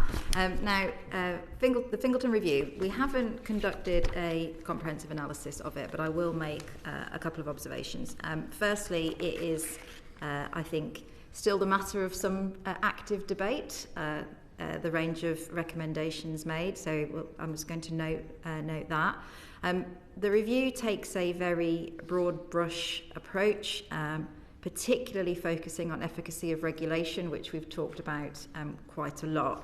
But if we delve into a little bit of the detail as far as it's salient to our work, one of our concerns would be that implementation of that broad disapplication of the habitats regulations would inevitably create contradictions within the government's own environmental improvement and nature recovery strategies. Now, there are opportunities in terms of mapping and consideration of that, but I would see them as being in tension. One of the recommendations that we've had a particular interest in is removal or constraint of the National Park duty, which is in the Levelling Up and Regeneration Act, and of course only came into force in 2023. We're particularly mindful that those protected landscapes, national parks, are our own national crown jewels, and very, very much loved by the people of this country. But more specifically, in looking at how that duty is coming into force, we have really limited evidence that it is operating as a constraint. In fact, anecdotally from those working in the area, we've been told that it's doing exactly what you might hope it would do, which is bring local groups together who have an interest in those spaces so that they can work collegiately and collaboratively to protect those areas. And we've certainly not seen any evidence, and there has been some cases already gone through the courts. We're not seeing that duty is really constraining development that needs to happen in any material way. It's a duty to have regard to, and that's facilitating good dialogue. We're not seeing any evidence that it's creating undue constraint. So that would be something that we would have a particular interest in, because those protected landscapes can play such a critical part in delivering nature's ambitions. And we've got some planned work looking specifically at the role that they play going forward. And my last observation would be that the habitats regulations already contains derogations for nationally significant infrastructure projects. So there is a route through the habitats regulations to allow that to happen, and I'm really pleased that Nesta, the body who is most responsible for advice on national infrastructure, as I understand it, is closely involved. So that I hope those observations are useful for you on Fingleton. Thank you. Just to follow up on your very useful comments there, if the government were, as has been indicated, but I accept not agreed at this point, but if they were to accept all of the recommendations in the Fingleton Review, apply it more widely to infrastructure rather than just nuclear, as has also been mooted, and also were to implement the MPPF as it is currently drafted and in consultation, would the OEP at this point be able to say whether you think that risks pushing the government further off track on its environmental targets? I think what we would do in relation to any such implementation is firstly we would look at whether that's going to result in changes in environmental law. And we mentioned earlier that our interest is nearly always engaged where we see material changes to environmental law. So we would look quite carefully at that and take a view about whether we needed to provide advice to government on that. And in doing that, we could take into account government's broader commitments. So that's one thing that we might do. We have an ongoing interest in planning reform, and I've talked a little bit about Part 3. That is in the context of the MPPF and other areas. So again, it's something that we've got an ongoing interest in, and we will continue to have an ongoing interest in. The OEP's role is engaged in particular circumstances. So in our annual progress assessment, we do take into account all of these different policy agendas in our assessment. So that would be an appropriate place to price that in if we saw those changes. And of course, in terms of implementation of environmental law, which we're generally interested in, or new environmental law. So I know that's not OEP is going to look specifically at Fingleton implications, but there are lots of components in it that will affect a number of our programmes of work. And I think you painted, if I may say, a worst case scenario there, but it's always worth thinking about the worst case scenario, isn't it? And being on the lookout for it. I'm sure OEP will be doing just that. Yeah. Thank you very much, Chair. And I have pupils from my constituency, so I might need to give apologies and go and get some questions myself. OK, well, good luck with those. Jonathan Davis. Thank you, Chairman, and thank you to the witnesses for your insights today. I have some questions about the environmental principles policy statements, which I understand were introduced in 2023 as a suite of principles to guide government departments in respect of managing our impact on the environment. I understand that they were welcomed by your organisation, but you have expressed reservations about how well they were being implemented.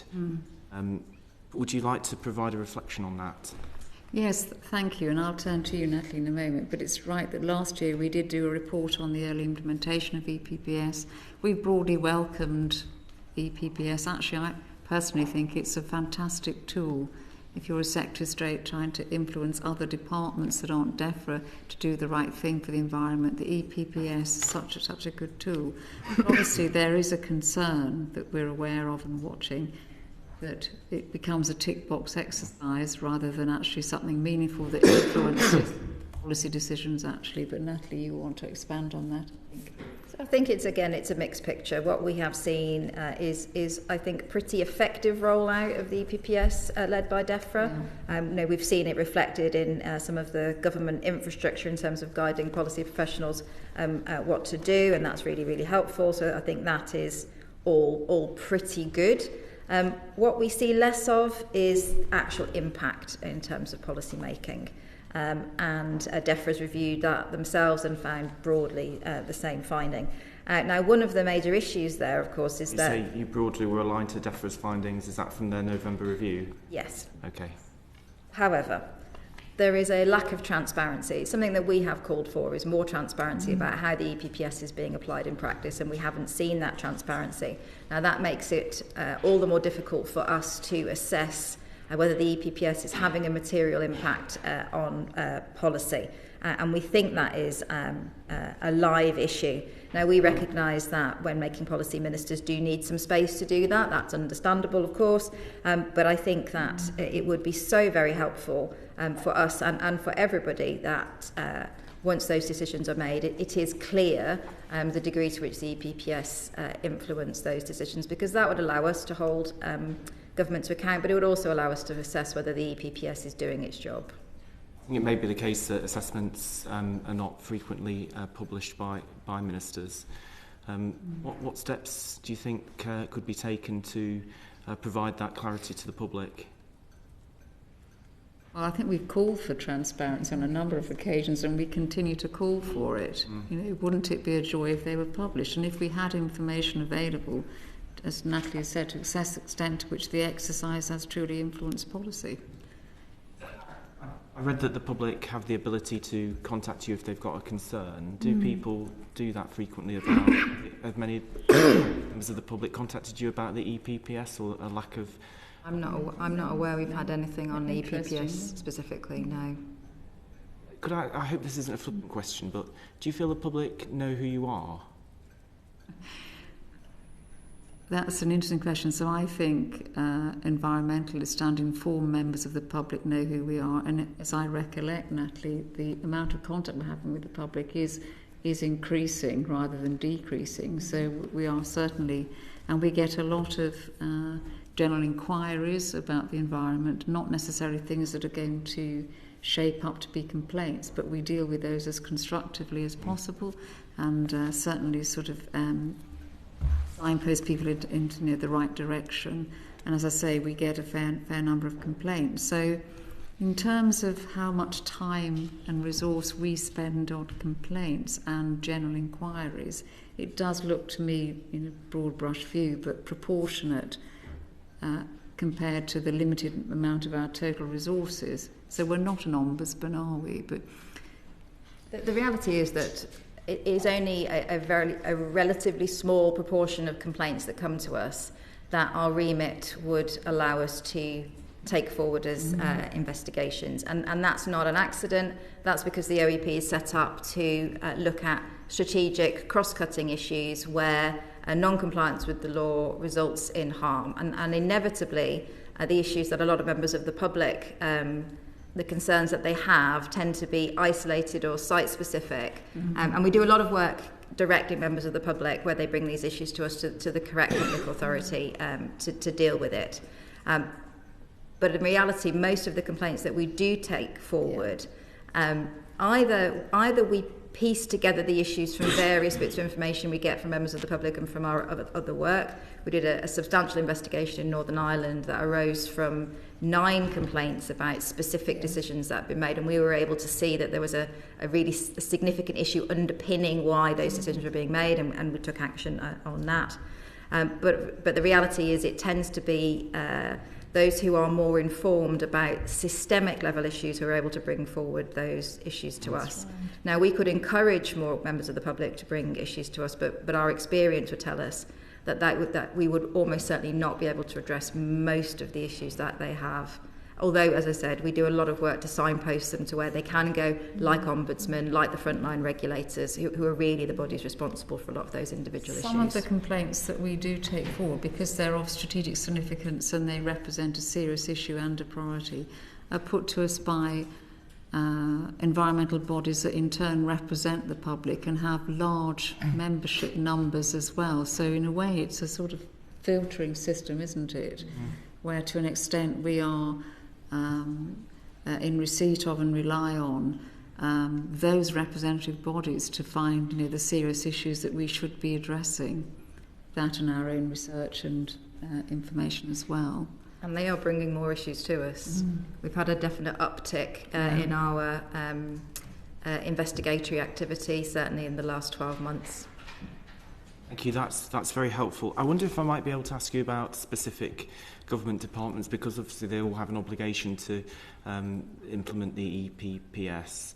Are there any specific departments about which you've got concerns, and if that might be due to kind of a lack of awareness within the department of the importance of this suite of principles, or whether there's a lack of buy-in from senior leaders, or a lack of resources and support to deliver any specific department? So I'm trying to go back into aeons of time and remember our EPPS report, where I think we did commend one or two, but whether we expressed concern about one or two, I can't recollect. Can anybody?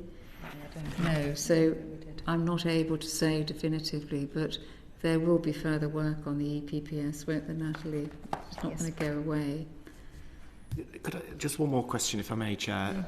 In terms of those government departments that have got perhaps a wide estate of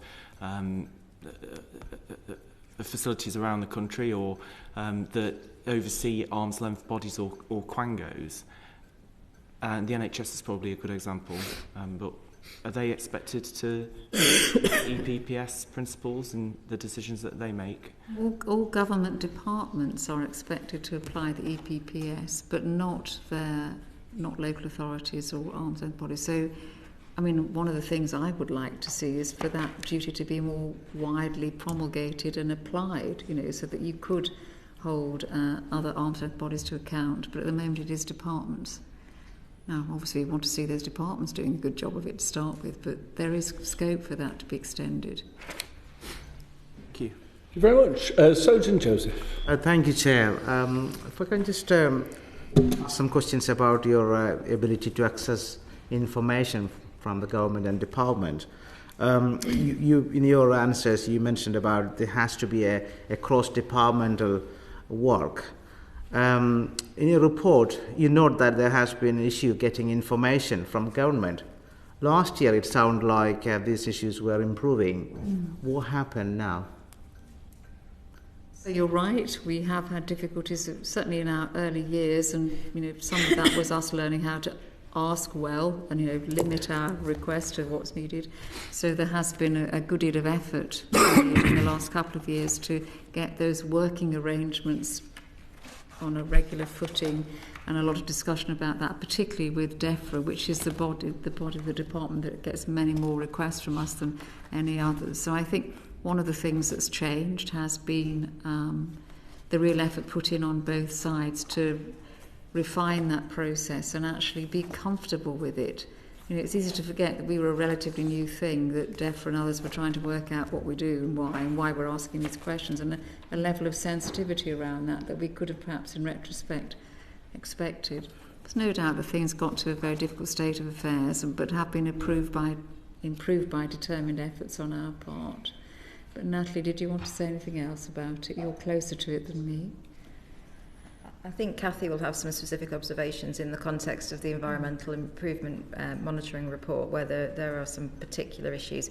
As an oversight body, there is always an inherent degree of tension in the relationship. Hopefully that tension is creative and constructive, but it's inevitably always going to be there. It's the nature of the beast when you're holding public authorities to account.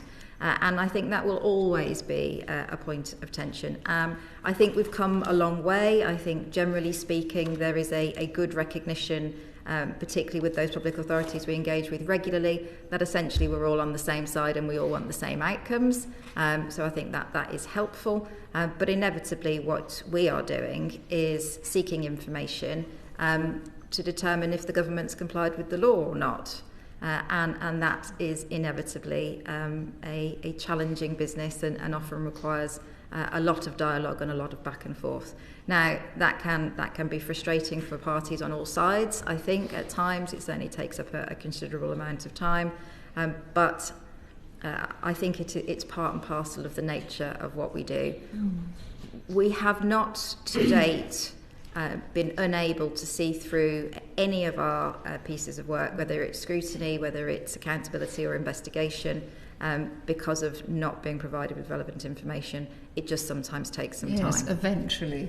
Yes. Yeah. Do you want to add anything? Well, the only thing I would add to that is that, as both Natalie and Dame Glenys have said, sometimes it does take time for information, and sometimes the type of information we would like to be able to take into account in our progress report, like more detailed delivery planning and stuff information, is not forthcoming either at the level of detail or in a timely way that allows us to take it into account in the way we could. And this often means that we can't credit good work that we know is going on in government, because we're not it's not being provided to us in a transparent way that enables us to scrutinise it and really give it the credit that we should be able to. So the issue is both sufficiency and timeliness is the issue? Sometimes. Okay. Not in all cases, but sometimes. Yeah, thank you. So I know you mentioned about DEFRA is the one who you request most of the time. Is there any other department who actually do better to get you information you want in a timely manner and get sufficient information? Well, I would say that when we are engaging with arm's length bodies, particularly arm's length bodies who are themselves regulators, they tend to be more experienced in the nature of oversight because they are oversight bodies themselves. And I think often when we're dealing with regulators in particular, we can often move at a different kind of pace. But I think that's because, as I said, they are a lot more accustomed to both exercising oversight and being subject to oversight. Thank you. And the final one, with your experience, how could your department improve the relationship with DEFRA and other government departments? So I would say we work exceptionally hard at those relationships. We've always recognised that constructive relationships are what we need with departments, with ministers, with NGOs, with select committees, with Parliament. We will never achieve what we've achieved without working very hard at constructive relationships. So I think, regrettably, it's just more of the same, isn't it? I don't know that there's any magic bullet. It's just working hard. And we do have some very able people working across those boundaries, trying to explain carefully and politely what we're asking for and why, and working with others to try and narrow down the request where we can so that it's more acceptable. So I think we're doing all that we can. My experience has been that DEFRA officials, DEFRA ministers have been respectful of the OEP's role. I think that's certainly the case now. I mean, we have the creative tension that I mentioned, but I can't think of any occasion where our independence hasn't been respected, that acknowledgement that what we are doing is part and parcel of our job. So I've not had to deal with that dynamic at all. So I would generally say that I think relationships are pretty constructive, but inevitably when you're dealing with issues that are both legally sensitive and politically sensitive, there is always a degree of caution and we have to work very hard to continue to demonstrate that we're a trusted authority and our interest is really focused on achieving better outcomes. Thank you, sir. Very much, Blake Stevenson. Thank you, Chair. We've touched on actually my questions as we've been going through this session, so it shouldn't take too long. But I'm interested in whether the OEP has the information needed to make reliable assessments. Now, from my experience of asking the government since being elected 1,451 questions, many of them which require data in order for them to respond in a meaningful way, to me it's clear that government, and I think this is all governments, not just this government, really struggle with data. And I'm wondering what your experience is. So could you describe your experience of the data gaps that exist when you go out to government departments and ask for data?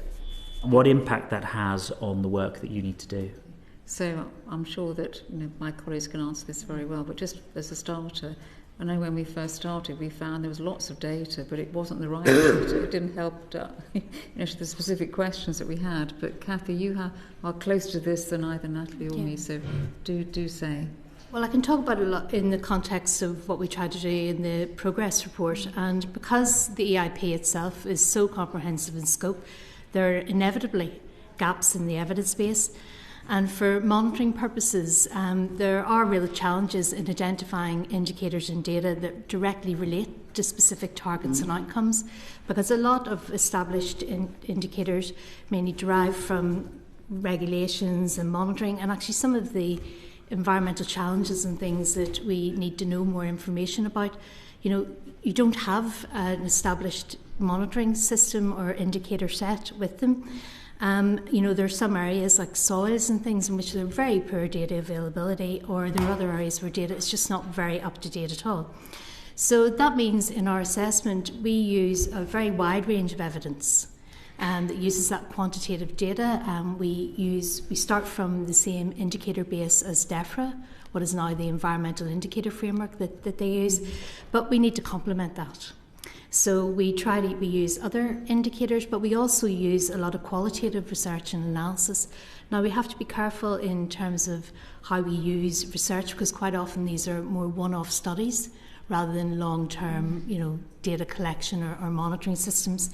And we can't limit ourselves to government data, and our analysis of both things like opportunities for improvement and challenges are informed by research and practice from a very wide range of sources and stakeholders, although we do make sure that the information we use is of very robust and high quality.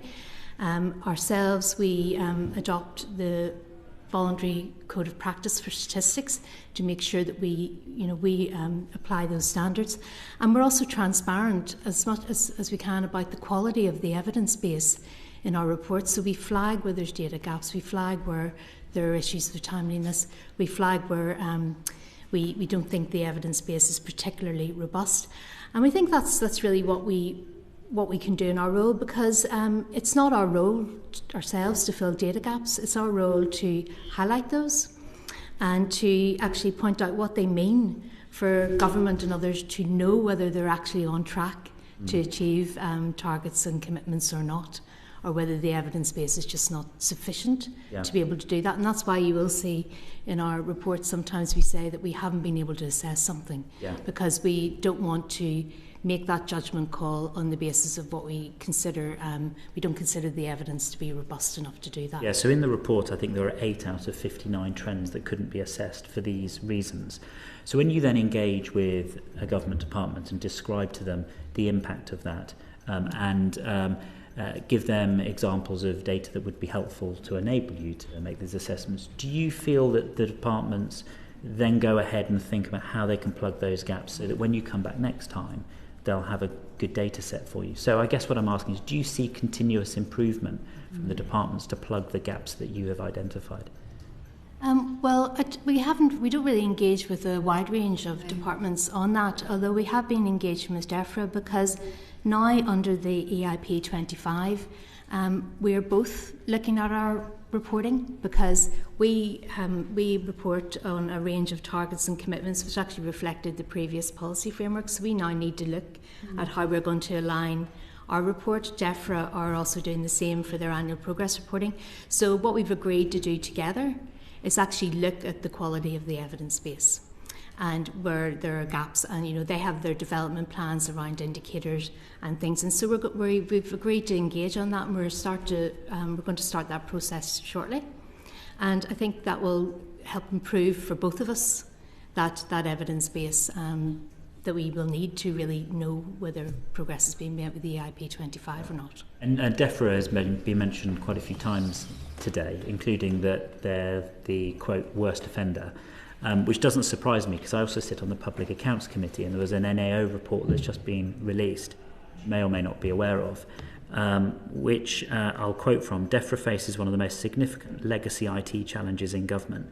It's slow to modernise its systems, and these challenges have hampered regulatory delivery and reduced efficiencies. There is a correlation here between what we're looking at PAC and what we're looking at here, and I think there's room for significant improvement within DEFRA. If you were to come up with a few examples of what DEFRA could do to really make your lives easier and make the reports that you produce much more reliable, because data gaps have been plugged and you can rely on the information that you're getting from them. If I can sort of put you out on a limb, what would you recommend DEFRA need to do to achieve a better outcome? I think that's something which is very much going to be the subject of our joint reflections, really. So, I mean, if you'd like to ask that question at the next hearing or something, I would probably give you a better answer, because... Hannah, I'm going to wait. I can fill it in, yeah. I can. Yeah. The Environment Act envisages that DEFRA would do a really meaningful evaluation of its own progress. Yeah. And that's not an assessment of tasks done. That is looking at have all of these different things that we've done amounted to meaningful environmental improvement, and I think we are quite a way away from that. Now, if DEFRA really invested in that, which would require a degree of transparency, there would be less burden on us in terms of evaluating that. But I think far more importantly, it would give DEFRA very good insight as to whether its policies are delivering. Mm-hmm. And we are talking about very substantial sums of money in relation to some of the investments made, and understanding well whether they are delivering, I think, would afford significant value. It would certainly make our lives at the OEP more straightforward, because we wouldn't have to fill gaps in the way that we have to now. So I think that would be my biggest ask. Okay, thank you. And my final question, Chair, is that you've been quoted as saying that resource issues are preventing you from filling your statutory role, the OAP. Could you just talk us through that a little bit more? What further resources do you require? If you were to have those resources, what more would you deliver? Given, of course, the dependencies for you to have the data and the transparency from government and other organisations, which is a blocker to some extent. Could you just walk us through your thinking on resourcing at the OEP? I'll start and then go to our accounting officer. So there were various sort of projections when the bill, now the Environment Act, but when the bill was going through Parliament, as to what sort of size our organisation should be. Work was done and commissioned by DEFRA, statements were made by ministers, and we were looking at something in the kind of 80 to 120 people sized organisation. We have never really been at the top. We've never got anywhere over, into three figures. So we've gradually built up from a start of about 50, and I think peaked at around, the numbers are now, but around 85. And what we could do with 20 more good people would be very, very significant. Because a number of those staff, obviously, you've got a base that you just must cover, in terms of running the organisation and getting your comms out and your reports out and so on. So an extra 20, 25 people, for me, could make a very material difference. So we could cover more areas of concern. We're not doing what we'd like to do on some areas, chemicals, for example, soil health. There are a number of pressing issues that we simply don't have the capacity at the moment to deal with. We could certainly do more in relation to sharpening our projections and predictions about whether or not government's going to meet targets, whether it's the trajectory work that we really think we can do some of, and I'm proud of what we do, but we could do much more on that. Investigations, they don't all come in a smooth line. We have to be quite ruthless about what we take forward there and how we do it. So the number of areas where we could, I think, deliver well for government if we had just a little bit more resource. And it's not. So my argument is that we're still, in a way, our number, like a fledgling thing. We haven't got fully fledged before government is looking across all of its endeavours to try and reduce costs. There's very little prospect of us actually being further resourced, and that means that in the years ahead we'll have to make decisions to, because of inflationary pressures, to reduce even more what we're able to do. And I don't think that's what Parliament intended. I would hope you intended that we would be fully fledged before we were facing, the sort of piecemeal cuts that we and other bodies are now looking at. But Natalie, you may want to say more. OEP funding has been frozen for the last 2 financial years in England at around 8.8 million. We've had confirmation very recently that our funding will remain frozen at that level for the next 3 years. The reality of that is a 15% cut in our resourcing over the next 3 years, which means we will need to cut our cloth appropriately to do that. So the OEP will now get smaller. I think we're probably as big as we are going to get for the next 3 years. That has implications for our programmes of activity. There are programmes that we will not be taking forward because we have to accommodate that real-term cut in our resourcing. And there are things that in an ideal world, I would like us to do. I would like our assessment of prospects of success to become more sophisticated, more akin to the CCC's forward assessments. That would be more reliable in terms of accountability for achieving targets. In order to do that, I would have to. I simply don't have the resourcing unless we cut to the absolute bone some of our other functions, and that would jeopardise our minimum statutory obligations. So that's a real issue. I would really like to do more work looking at waste and the circular economy. I think it's a really, really important area. I don't have the capacity to do it. I would also like to dial up our interest in chemicals, because we see that as a probably unrealised, fairly existential threat, which could carry a very significant cost to the nation's purse in the future. And again, I'm able to only make a very modest investment in that area. So that's the reality for us. We will now have to get smaller. Samuel Wilson. Just one practical question on the data collection. Data doesn't come out of thin air. It requires quite a lot of work, and sometimes right down to individual levels where forms have to be filled in, information has to be given and then fed up, analysed and presented in a form which eventually is useful to you. Seeing the considerations that the debates you have with departments when you're talking about data, how often does the actual process of collecting the data and the burden which that may impose on businesses or individuals come into discussions? Fair question, Cathy. Are you able to I would say it doesn't, because that wouldn't be the nature of the discussions really, because we are a user of other people's statistics and data. So we are not actually involved in that collection, processing, verification or any of that at all. But if you're asking for new data, that is a flow of information that has to come to you eventually. Is there any, I'm trying to think of an example of where you may ask for new information. You mentioned soils, for example, soils. You want more information about soils. In the discussion with the department, would there ever be any talk about, right, what does this mean for individual farmers or whatever in giving us the information that we want? You use it now, but the process of getting it to you in a useful form. So we don't ask a department as such for, say, more information about soils. What we would do is that we would say, you have these commitments around this, this is an important issue, but actually what is missing is some of the information to tell you either what the current status of play is or whether things are getting better or worse, or maybe that information is not available at a level which will allow you to do that, assessment. So, we just point that these are the things that are needed for government itself to actually know whether policies are working, the environment is improving, all of these.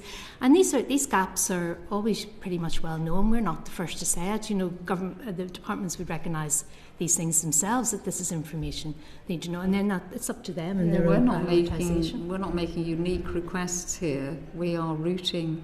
Well, what we're doing is looking at statutory commitments and targets made under the Environment Act and in the EIP 25 and identifying what government needs to know whether or not it's on track or whether it needs to change policy or approach. So we're not asking for 68 things that are nice to have here. We're pointing out to government what it needs to know in order to know whether or not it's meeting its goals and its targets and commitments it's set out for its government, in an EIP 25. And there is huge amounts of data out there. What the issue often is that it's not calibrated to tell you whether policies are delivering what they need to do.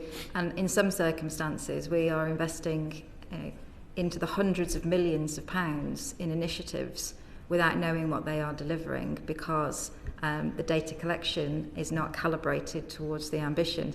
Now, I fully appreciate you should always take into account regulatory burden when you're gathering data, but you should also make sure when you're investing significant amounts of money with a particular target in mind that you know whether you are on track to achieve it or not. And it makes good financial sense to do that because good and accurate data will tell you whether you are making those investments soundly or whether you need to change direction. And often that's the issue. It's not a lack, it's just that it's not calibrated to tell us the answers to the questions that are most pertinent. Well, Ms Prosser and Professor Maguire, thank you very much indeed for that evidence. And Dame Glenys, here we are. A final appearance in front of our committee before you go off and take up bowls or book on that cruise.